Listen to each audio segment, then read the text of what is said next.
Hey, sache que tu peux retrouver l'ensemble de mes projets sur ma boutique flambant neuve, le lien est dans la description. Bonne vidéo à toi. Et l'on continue encore une fois avec une vidéo dans cette série que vous appréciez tant, des scènes à refaire tirées de jeux vidéo, de films ou encore de séries. Et cette fois-ci, l'on s'intéresse à un film sorti il y a quelques années et qui avait fait grand bruit à l'époque, Mad Max Fury Road.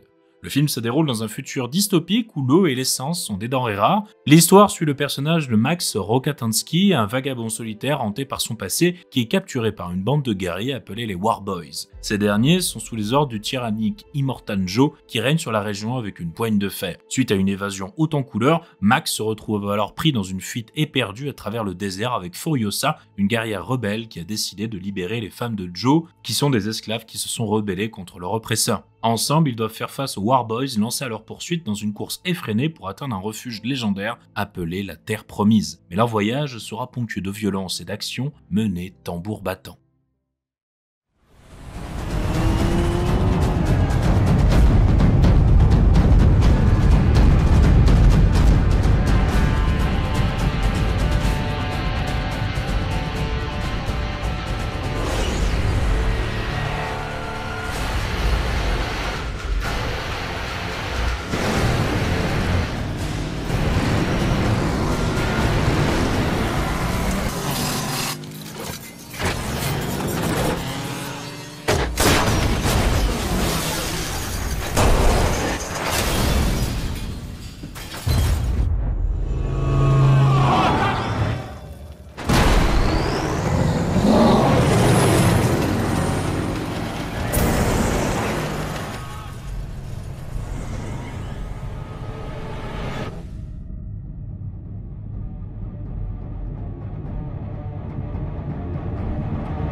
We can't breathe down there!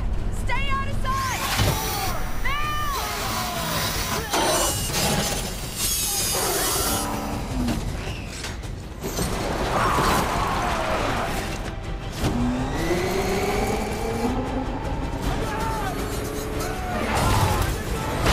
Hydraulic! Hydraulic!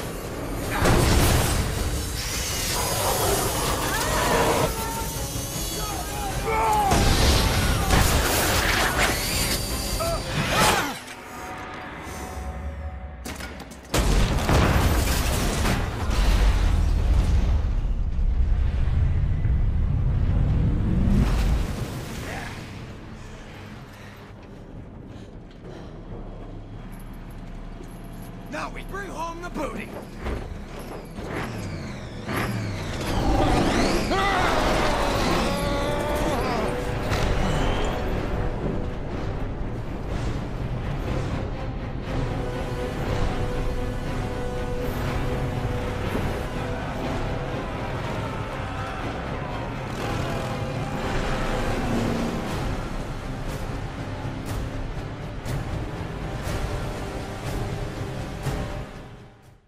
Alors ce qui marque dans un premier temps dans cette scène, et qui sera d'ailleurs la caractéristique principale tout au long du film, c'est que l'action ne s'arrête quasiment jamais. Mais surtout que l'on ne s'ennuie pas dans ce qui est à mon sens sans doute la plus longue poursuite de l'histoire du cinéma. Bon, rassurez-vous quand même, pour ceux qui n'ont pas vu le film, il y a quand même des moments de pause. Mais globalement, si on devait rapidement résumer ce dernier, cela serait une longue course-poursuite au travers d'un monde post-apocalyptique. Et de l'action, il y en a en veux-tu, en voilà, qu'elle soit liée au relief du terrain, à l'arrivée de nouveaux belligérants, sur le toit des voitures ou dans ces dernières, dans le fait que les conducteurs essayent de se pousser avec leurs véhicules respectifs de différentes tailles, et même pour finir en apothéose dans les variations apocalyptiques du climat avec une tempête de sable que l'on ne pourrait plus terrifiante. De ce fait, n'hésitez pas à prévoir bon nombre de rebondissements en tout genre dans votre course-poursuite endiablée. Cela peut être un changement du décor où ils passeront avec leurs poursuivants d'une route à un chemin tortueux au bord d'un ravin, ou bien le fait qu'un des ennemis tente de passer directement sur le toit de leur véhicule, entraînant une scène de combat au corps à corps sur le toit avec un ou plusieurs DPJ, ou encore dans une variation du climat avec une pluie battante qui s'abat soudain, rendant toute manœuvre encore plus hasardeuse. Bien d'autres idées en tout genre. Il faut que les joueurs aient quelque chose à faire autrement que de simplement jeter les dés à la suite pour savoir s'ils sèment ou non leur poursuivant. Qui plus est, vous avez l'avantage considérable d'être dans un décor qui bouge, donc autant exploiter au maximum cet aspect. Attention tout de même à ne pas surcharger votre scène d'événements dans tous les sens, le but étant de mettre tout le monde à contribution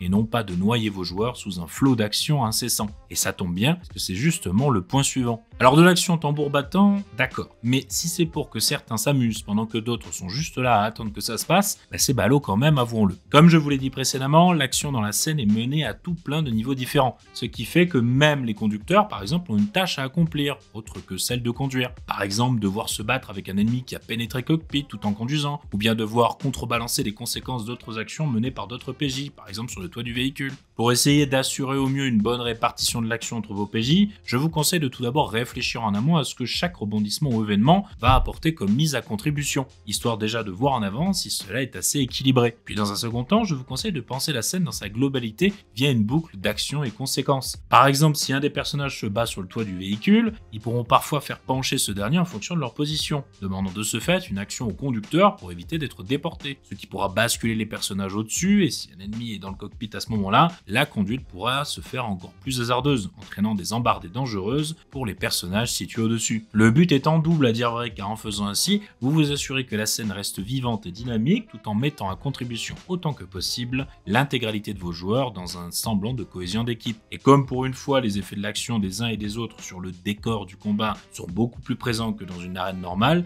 et bien encore une fois autant en profiter pour apporter un vent de fraîcheur à vos joueurs. Alors comme vous avez pu le constater, il y a de quoi faire en termes d'actions diverses et variées pour une course-poursuite de cet acabit. Et comme je l'ai déjà dit, faites attention dans un premier temps de ne pas noyer vos joueurs sous trop d'événements ou rebondissements à tire-larigot. Mais dans un second temps, je vous recommande tout autant de faire attention à ne pas trop demander de jet de dés à vos joueurs, histoire que la course-poursuite ne se transforme pas en fiesta de lancer dans tous les sens. Bon, je sais que dans la plupart des livres de règles, il est stipulé qu'un personnage doit faire un jet précis s'il veut pouvoir garder son équilibre sur une plateforme instable ou des trucs dans ce goût-là, ou qu'un autre personnage doit faire un jet de conduite quand il veut faire une manœuvre, tout ça, vous m'avez compris. Certes, cela a du sens pour des demandes ponctuelles, mais dans une course-poursuite où il est censé se passer pas mal de choses en même temps, vous risquez de fortement perdre en rythme si vous réclamez des lancers à tout va. À la place, concentrez-vous uniquement sur les jets importants vis-à-vis de leur adversaire. En gros, tout ce qui est jet de bagarre, de lutte, de maîtrise de l'épée ou de magie, bref, comme dans un combat normal en somme. Et d'un autre côté, laissez les mouvements et autres actions incluant des jeux d'équilibre se faire au gré du roleplay. Par exemple, si un joueur veut sauter sur le toit de la voiture voisine pour se battre à main nue avec un ennemi,